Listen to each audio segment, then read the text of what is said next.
ఇప్పుడు మీకు ఆపోజిట్ లా ప్రకాష్ గౌడ్ ఇల్లు ఉంది, మీ ఏమో ఇంత లోపలి తీసిరు, వాళ్ళు ఏమైనా టచ్ చేసిరా ఎమ్మెల్యే?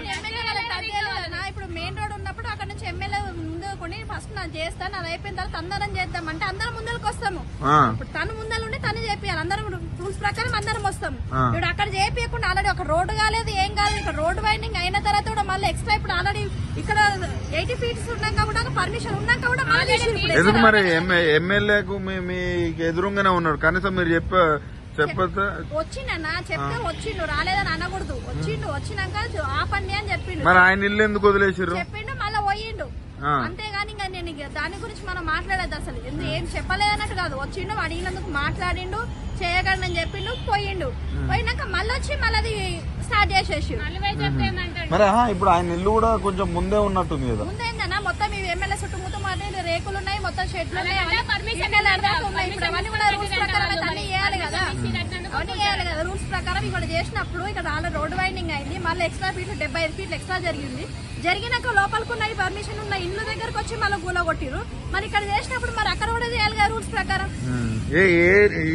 దీని పరిధి ఎమ్మెల్యే ఎవరు వస్తారు? ఎమ్మెల్యే ప్రకాష్ గౌడ్, కాంగ్రెస్ ప్రభుత్వం వస్తుంది. రోడ్ మీద అన్న గ్యాస్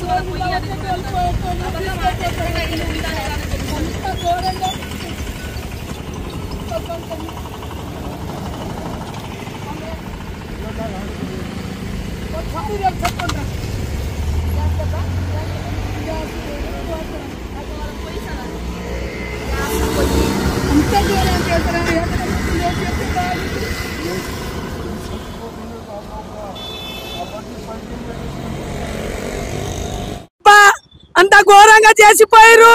నేను ఎట్లా బతకాలి, నేను ఎట్లా ఉండాలి? నా పైసలు బాయే, యాత్ర చేసిన రొట్టెల పైసలు బాయే, చిల్లర పైసలు బాయే. మా ఆయన చచ్చిపోదు, నా బతుకు ఏముంది చూపించిపోరి. నేనైతే ఎట్లా అంటే అట్లా చచ్చిపోతా చూడు. మీ పేరు మీద బాగుండే చూడు, ఎవరు ఉన్నారో వాళ్ళు వచ్చి నా బతుకు తేరి చూపియాలి. మంచిగా ఉండేది చూడు. నా కొడుకులు లేరు, నాకు బిడ్డలు లేరు, రోడ్డు మీద బతుకుతున్నా సార్. నా పరిస్థితి బాగలేదు సార్, మరి ఘోరంగా బతుకుతున్నా. నాకేం చూపిస్తారో చూపిరు సార్. రోడ్డు మీద రొట్టెలు చేసుకొని బతుకుతున్నా సార్. నా కొడుకులు లేరు సార్. కలెక్టర్ ఆఫీస్ కి పోయి ఆడుకొని వచ్చినా సార్. నేను అంత రోడ్డు మీద బతుకుతున్నా సార్. నా పరిస్థితి బాగాలేవు సార్. అన్ని కూడా కాలలో కూడా పడ్డా నేను. పెద్ద సార్ కాలలో పడ్డా కూడా ఆగలేడు. వచ్చి దన వేసి మా ఆయన లోపల దొబ్బిర్రు సార్. నా బతుకు ఎట్లా, నేను ఎట్లా బతకాలి, నేను ఎట్లా సావాలి? వచ్చి చూసిపోరి. ఎవరైనా పెద్దోళ్ళు ఎవరో, ఎమ్మెల్యే ఎవరెవరు వచ్చిర్రో వచ్చి చూసిపోరు సార్. నా బతుకు తేరి చూసిపోరి. సావాలా నేను బతకాలా? ఎట్లా చెప్తారో అట్లా రారి. నేను మాత్రం బతకను సాయంత్రం దాకా. మీరు ఎట్లా చేస్తారో వచ్చి చెప్పారు సార్. మా బతుకు తేరు ఎట్లా ఉంది? రోడ్ మీద బతుకుతున్నావు, ఎట్లా బతకాలి? మాకు ఇల్లు లేవు, మాకు జాగా లేవు, భూమి లేవు. రోడ్ మీద కూర్చోగట్టుకొని ఉంటున్నా సార్. కాలు పట్టుకున్నా సార్ కూడా ఈయనలేడు. అట్లా చేసిరు మాకు సార్. ఏం చేద్దాం? ఎంతగాని చెప్పాలి? చెప్పి చదవచ్చు.